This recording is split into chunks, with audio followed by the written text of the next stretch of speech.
This is Morning Express. It's time for us to delve into State of the Nation, where we literally put our hand on the pulse of the nation and find out if our heartbeat is good, if we are healthy or possibly not very, very healthy. And I'll go straight to introducing the panel. To my extreme left, we have Dimas Kiprono, who is a legal officer, also well-versed in Article 19. Good to have you, sir. And good morning. Good morning. We also have Onyango Olo, who is the TNA Secretary General. Good to have you, sir. And welcome. Thank you. Last but not least, we have Noah Kala, who is the Deputy Director Campaign ODM. Good to have you too.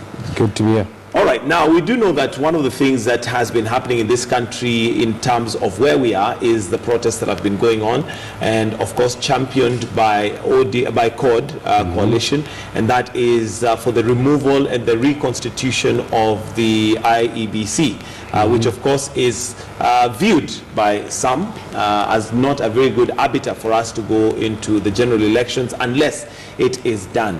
We do know that the Jubilee coalition has said that yes, they're willing to have dialogue, but within a certain framework, which ODM, or rather CORD, has not, or is saying that within Parliament, it seems like an unfair ground. But let's start first of all with some of the comments that have been made by some of our leaders before we get into this discussion. And of course, it sets the tempo for what has been going on in the country. And we'll start off with the police spokesman, Charles Owino. We cannot encourage that kind of activity in this country. It doesn't matter the level of agitation, but if you will threaten the life of any police officer, then you have yourself to blame.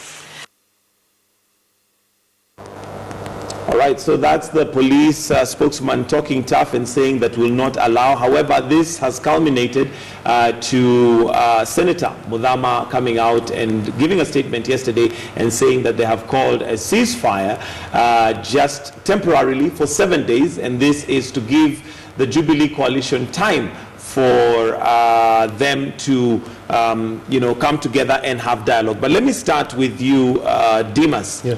And in terms of freedom of expression, the protests that we have been seeing, are they taking the freedom of expression way too far?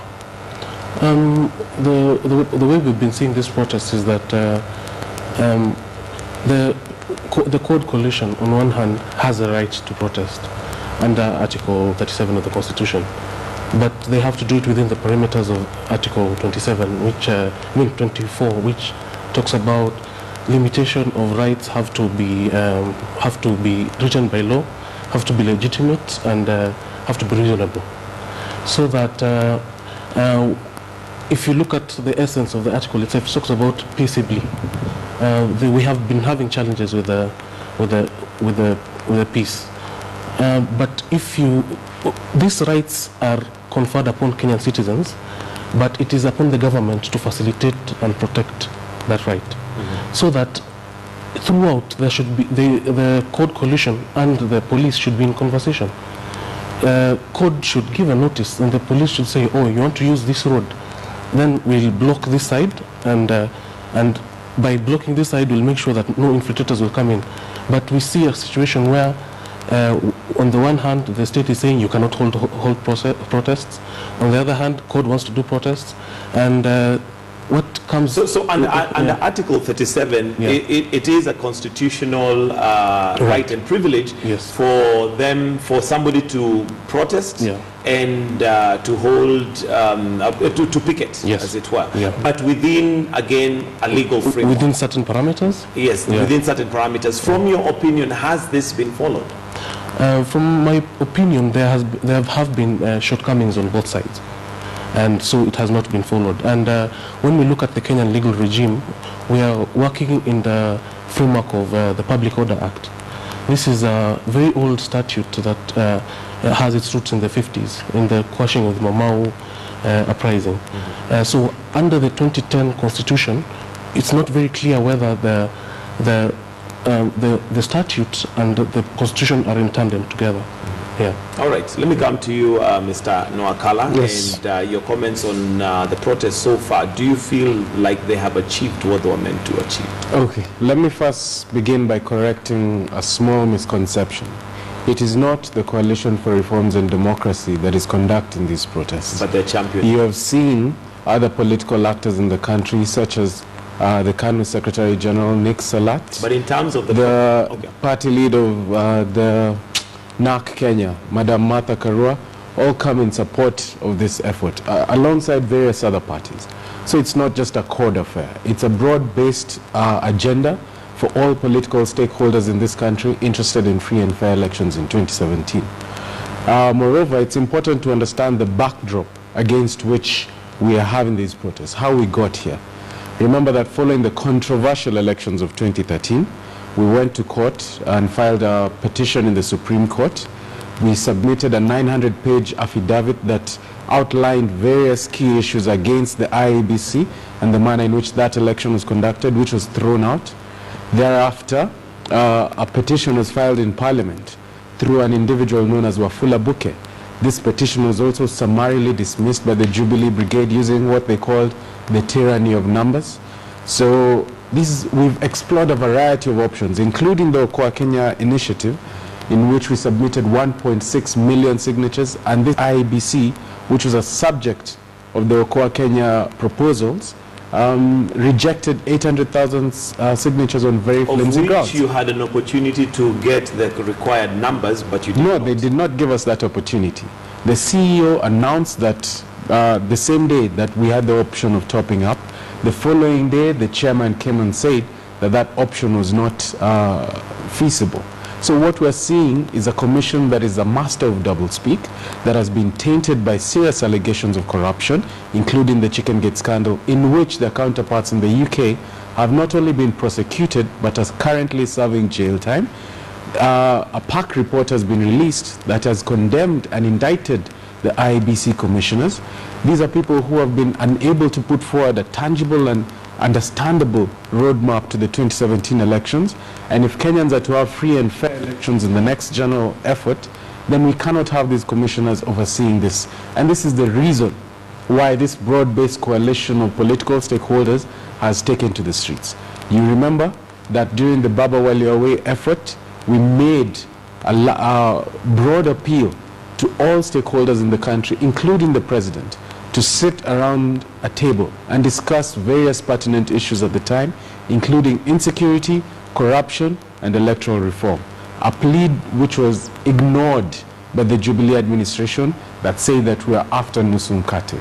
The CORD opposition is not after Nusu Mkate. All We're right. looking for the betterment of Kenya. Okay, let me come to Onyango Olo, and you've heard what he has to say. It seems like, and there's been accusations that the government is in cahoots with the IEBC, and as a result, that's why the government does not want to put their word, and this is, of course, through the president, in terms of him putting his weight on the way forward. Thank you, Mike. What we have always said is that CORD and its so-called broad-based coalition are the masters of doublespeak. My colleague here has so eloquently put it that this is not a CORD affair. This is a broad-based coalition of several parties. He has named KANU joining them, having none other than their Secretary General in the forefront. He has named NARC, Martha Karua.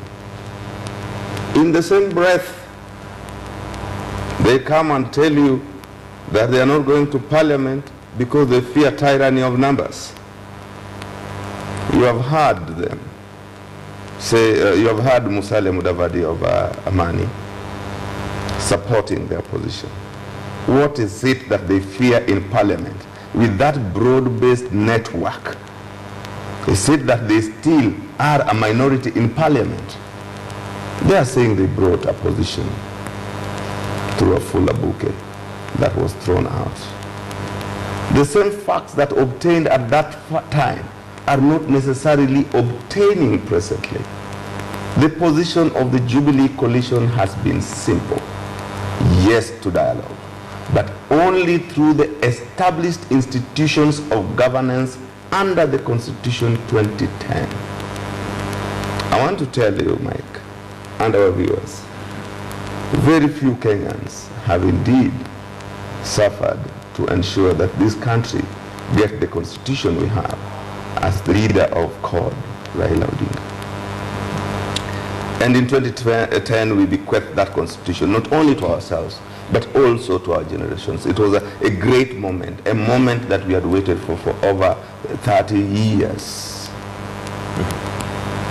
And in that very constitution that had been looked at by professionals, and ODM participating at the bomas from the onset, there was a provision on how do we secure the independence of the electoral process. So we established how commissioners will be brought into office, how we could remove them out of office. A few years down the line, we are being asked, we want them out and we don't want them through that constitution. Yes, Mike. Suppose as a coalition, the Jubilee coalition, or as a government, we said, yes, we don't like these guys. Yes, they bungled elections if at all it was ever bungled. Let them go, and we shout it at marketplaces and throw them out. At what point will they stop us as a government from conducting other acts against or outside the constitution? We are saying, if you disband the IEBC outside the constitution and outside the constitutional framework, nothing will stop you from disbanding the Supreme Court, because they'll say these people also confirmed your victory. Nothing will stop them from disbanding the High Court. Nothing will stop them from even disbanding Parliament. And laws are never given for the moment. They are not supposed to serve momentarily. I've asked them, suppose we answer to their wishes. What will stop them when we now, as the people in power, decide to act outside that constitution? What moral or legal authority will they be having? Okay, let me first of all bring in Dimas, because I can see him nodding. I don't know whether it's in agreement or what would you like to say to what the two gentlemen have had to say? I'm going to come to you. What I'd like to say is that by the time people are going to the streets usually, it means that people have failed to talk within closed spaces. And that is why it is an avenue of expression that is outside the normal realm. And as you've seen in other countries, you've seen it in Ukraine, you've seen it in Brazil very recently. It is usually a cry for reform. So and it is a right that is conferred upon the citizens. And my problem right now is that it looks like the government is sticking to its guns, the opposition is sticking to their guns, and we are quickly degenerating into a very similar situation for 2007. But one would argue and say that this is why we have laws, this is why we have the constitution. For times like this where there is a bit of disagreement, this is where the law comes in. So the question would be, has CORD gone against the law? I would not be in that the position to indict a whole political party like that. Or let me rephrase, let me not say CORD. Those who are garnering for the removal of IEBC commissioners and not through Parliament, are they going against them? Are we as Kenyans prepared to go through an electoral process with a chairperson of an electoral commission who has allegedly taken bribes, and the supposed bribe givers are already in prison? But you see, that's the right word. You're using alleged because there is no proof. And somebody is innocent until proved guilty. Exactly. I know there is the... It should be in every Kenya's interest to start whatever process to clarify that. Which is why there is the constitutional laid out process of having the IEBC officers or IEBC... But who is it to start that process, to initiate that process? Members of Parliament. Have they? Or any Kenyan. Michael, allow me to interject at this point in time. You see, a gross misconception that's been perpetuated by my colleagues in Jubilee here is that the action that is being taken by CORD is unconstitutional. Demonstrations are recognized. Public picketing is recognized under the Bill of Rights, which is in the Constitution. Remember, the preamble says that sovereign power rests in the people and can be exercised through its elected leaders or directly by the people. So we're not doing anything extrajudicial, anything unconstitutional. It is perfectly within the law for people to assemble, gather, and seek to agitate for their rights using public picketing. let me stop you right there and ask the question. Please do not advance a falsehood that is trying to suggest that we are breaking the law. This is provided for, and even that none other than the president himself, Uhuru Kenyatta, when he was leader of the opposition, led demonstrations against the Kibaki administration. Okay, let's go to the motive. Yes. When you're picketing, what is the motive? What is the end product that you want out of that picketing? You know, public office is the kind of office that once you no longer enjoy the confidence of the public, you should vacate on your own. All right. These allegations against Isaac Hassan are no longer allegations. The Serious Fraud Unit of the UK government conducted investigations, invited comments from the commissioners, found evidence, prosecuted the co-conspirators, convicted them, and jailed them. Okay. This is no longer about allegations. This Granted. is about proven facts. Granted, but if according to the Kenyan law, if he was proved guilty, for instance, if it was Isaac Hassan or whoever that would be found culpable of whatever misconduct, is he allowed to hold public office? Public office is not a he allowed birthright. to hold? It's not a birthright. If Noah Kala is appointed to become chairman of the IEBC, and I no longer enjoy public confidence, it is not for me to chest thump and say, prove me guilty, get me out of this I'm place. not talking about I'm talking about confidence here. enjoying public You've just said confidence. that they are guilty. Yes. Technically, you've said that they are guilty. They have been found But now, culpable. if they are guilty, isn't there a law within Kenya that would remove them from office? Chapter 6 behoves upon an office holder that once your integrity has been called into question, that you vacate. This is why we are agitating so hard, because we don't understand why an individual is holding on to an office, yet he has been found culpable in other courts of law. His co-conspirators have been convicted. It is still alleged. It is not alleged. This is a proven fact. All right, let me come to Onyango Law, because I think you're also a lawyer. I get it. It's very interesting. First, let me get it correct. Let me correct you. The Jubilee Coalition has never, at any given time, said that picketing or demonstrations are illegal. That's the first falsehood you have peddled here. Picketing and demonstrations are perfectly legal and allowed under our constitution. That's sacrosanct document that we give ourselves. But throwing stones at police officers, forceful entry into public offices, those are illegal. And therefore, as the people entrusted with the mandate to ensure law and order, the police must ensure that that does not happen. Secondly, it is so sad that before a national audience of this magnitude, we would come here and besmirch individuals, such as to say, one, that the chairperson of IEBC has been found guilty. I don't hold his brief. Let us start. But that is the second falsehood that has been peddled.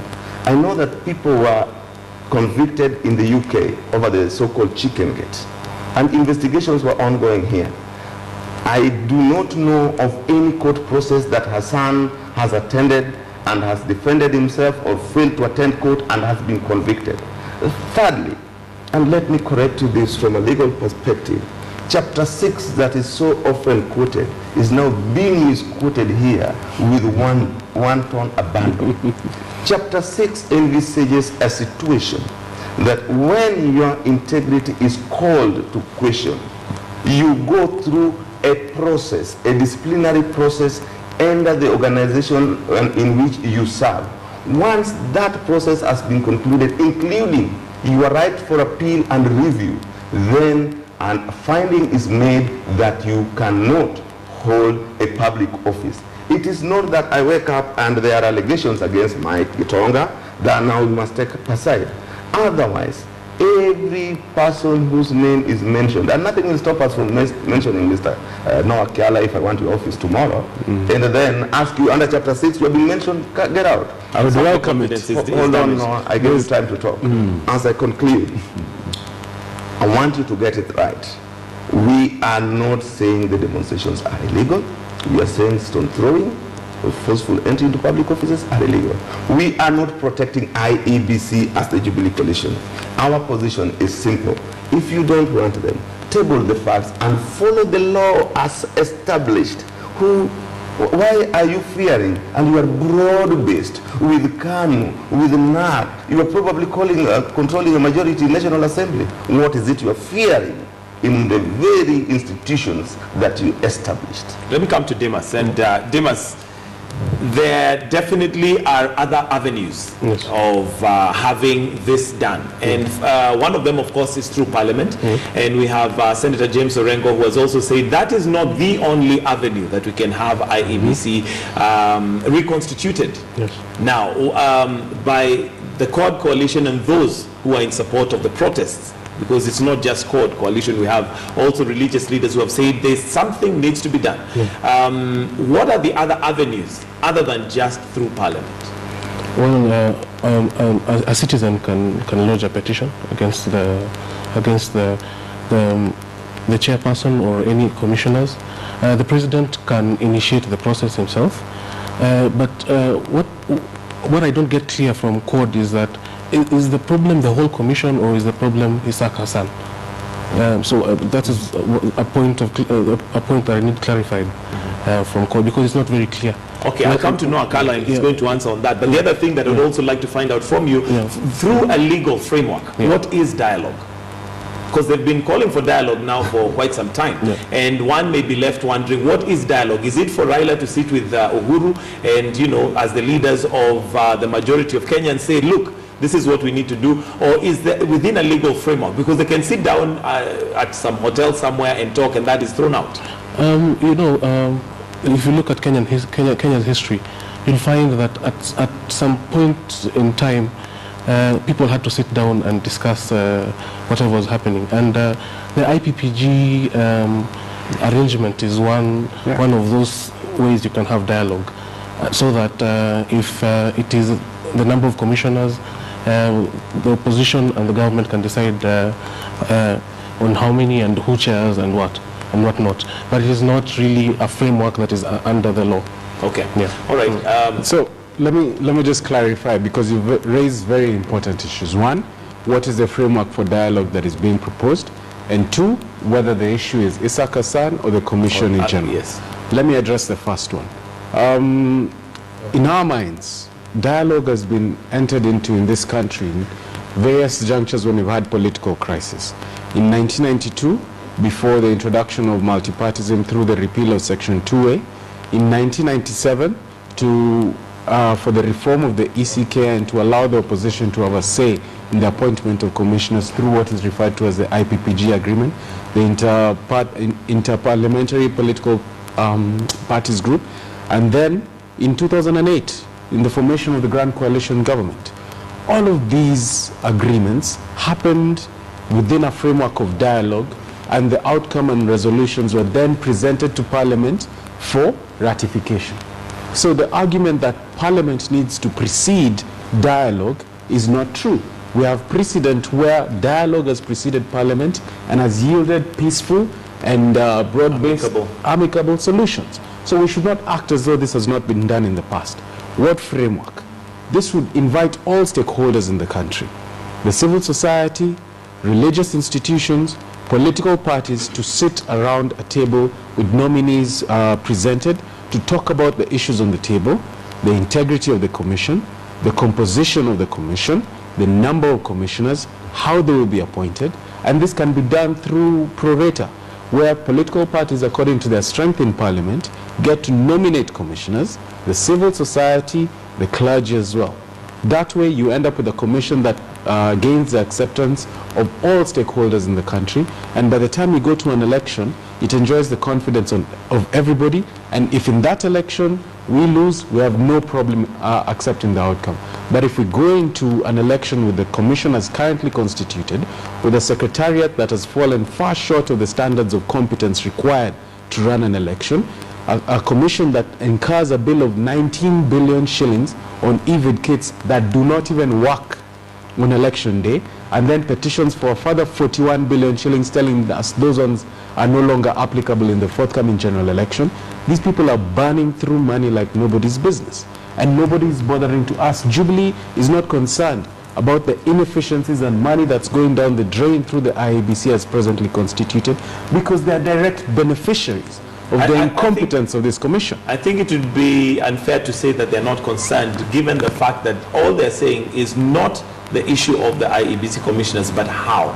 If they are truly concerned, they would ask questions about the 19 billion shillings spent on the EVID kits, and then the EVID kits don't work on election day.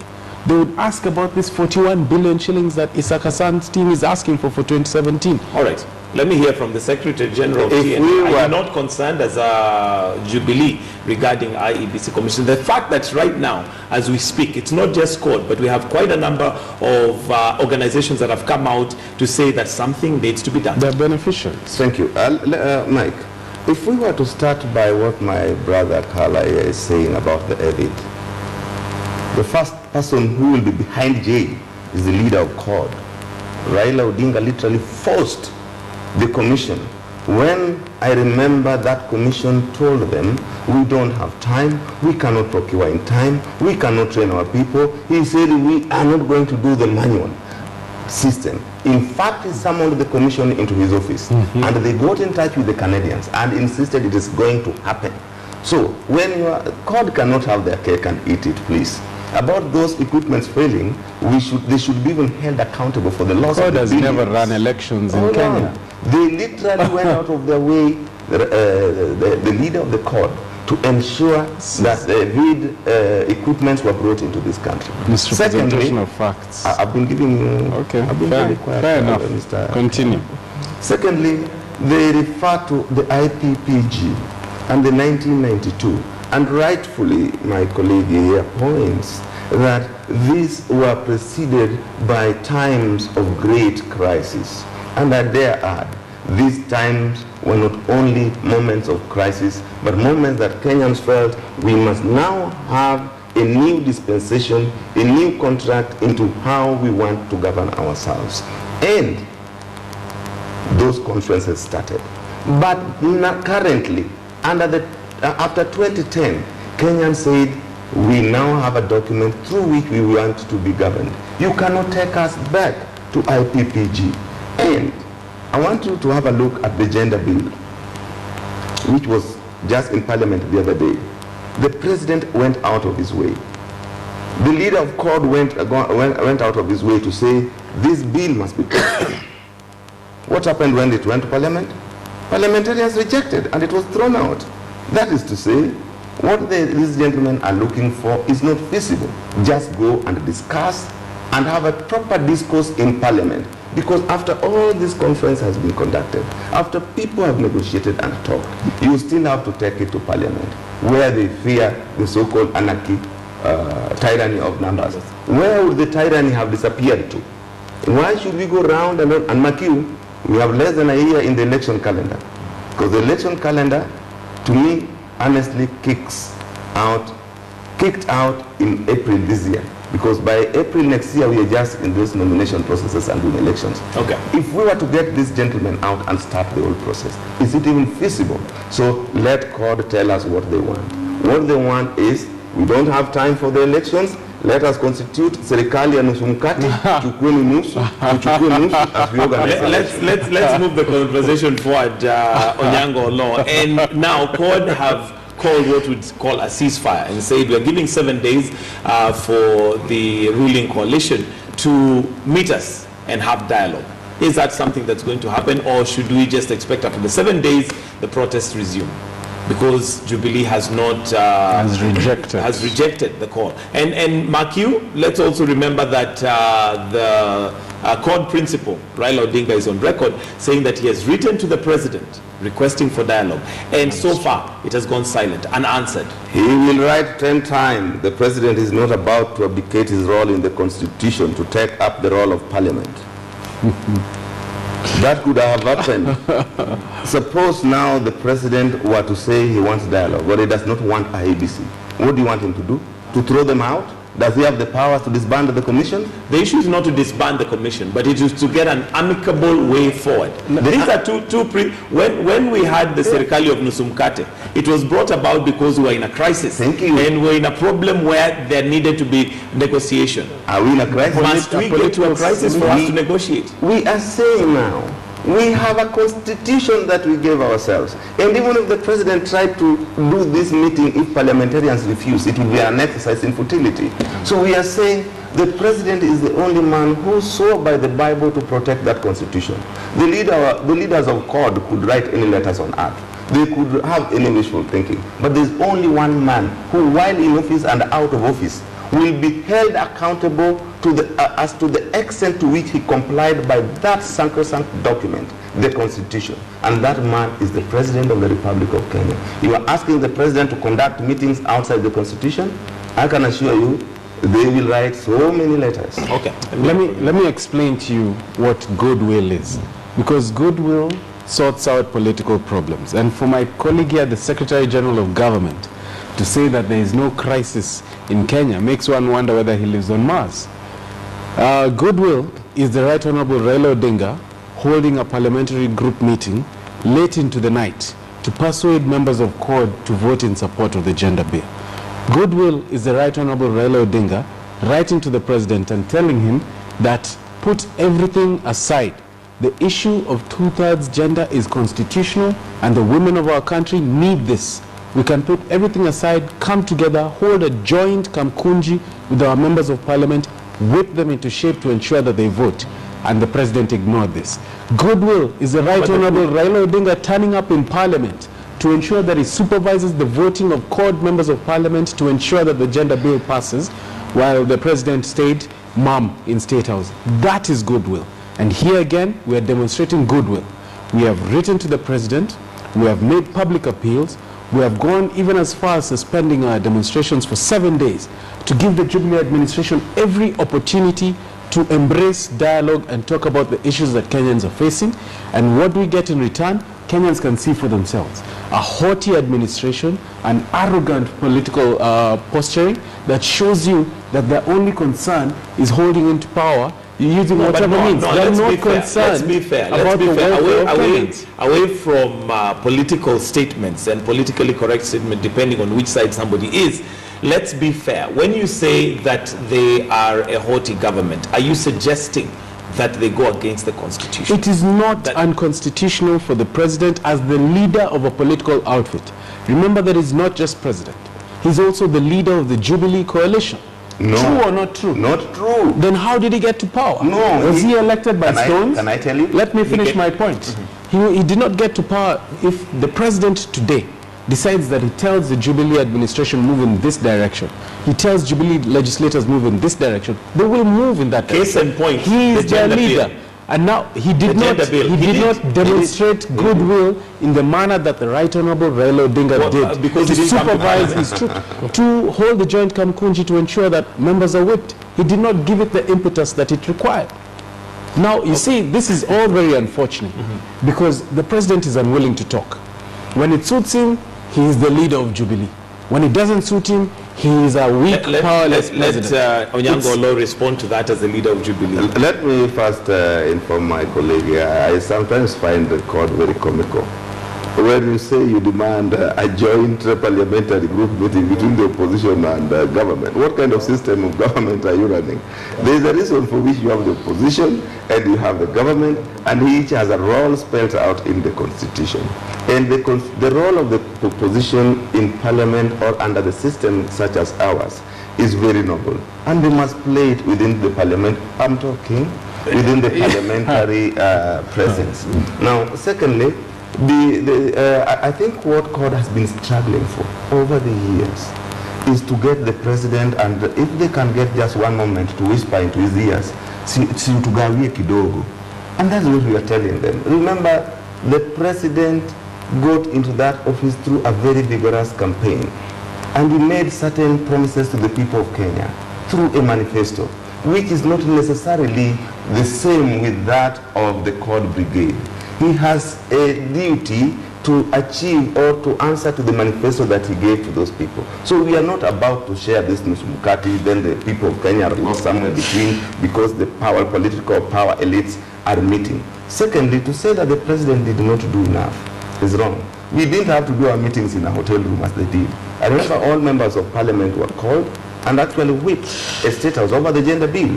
And remember, the first person to oppose the gender bill was the chief whip of ODM, and even came out and said we are not going to vote it. True or false, my brother? So The primary spokesman. so what we are trying to talk about here is a situation that institutions must be respected. And we are not holding brief for IEBC, but we are saying let no Kenyan be crucified without a hearing. All right, let me come to you, Dimas, and given you can see how it is playing out here, and looking at how things are going, question here would be, what's the legal framework allowed for these negotiations to take place and for dialogue to take place? Because we have CORD coalition saying that they're calling ceasefire, if I can call it that, for 7 days, and Jubilee so far have said yes, we will have dialogue only within certain framework. What's the framework that they can have this dialogue? This framework will largely be informal. It will be a gentleman's meeting, so to speak. Is there provision for that in the Constitution? There's no provision for that in the Constitution, but just because something is not in the Constitution doesn't mean it is unconstitutional. When we think about this electoral cycle, maybe 3 years or 4 years to come, when we talk about electoral violence, we'll say that we've already started it. A few days ago, we've already started killing each other. So it should be a clarion call for all parties to actually think about what is best for Kenya. But you see, Kenyans went into the referendum for the Constitution 2010. The president swore to protect the Constitution. Is he protecting the Constitution? Well, You've asked a political question. I can give you an answer. No, let me hear from him, because he is a legal mind, and Article 19 gives freedom. Is he protecting the Constitution? with regard to protests, I have to say that there have been faults in the way the government has responded to it. There has What been fault? has been a lot of bravado. When the cabinet secretary says that we have a lot of tear gas and we're waiting for you. Isn't that just a fact? No, but Surely. But the role of the police in terms of protest is to facilitate it. It is not to prevent it. Thank you. Yes. To facilitate it, I think Within the parameters of the law. within the parameters of the law, which is peaceability, reasonability, Notification, etc. yeah. Isn't it? Yeah. Now take it a step, just a bit. Did you see policemen arriving in Nairobi with broken limbs? Did they fall from their vehicles and broke their legs? The jury is out on that one. No,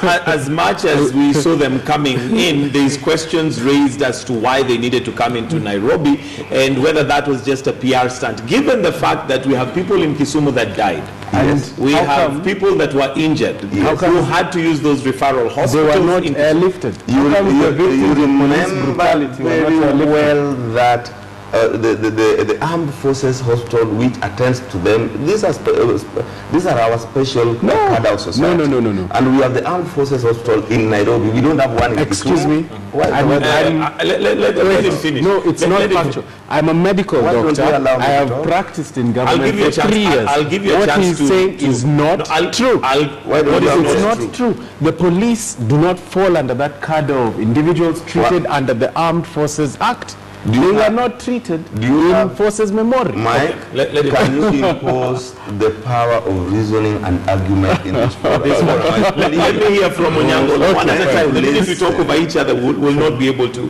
hear.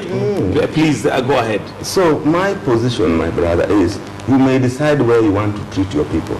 In Kisumu, in Kitale, wherever. So it behoved the government that let us bring these people. How many times do we have people being brought to Nairobi Hospital? Maybe because of better facilities that are not available the other side. CORD had also taken their people to where they thought probably were the best.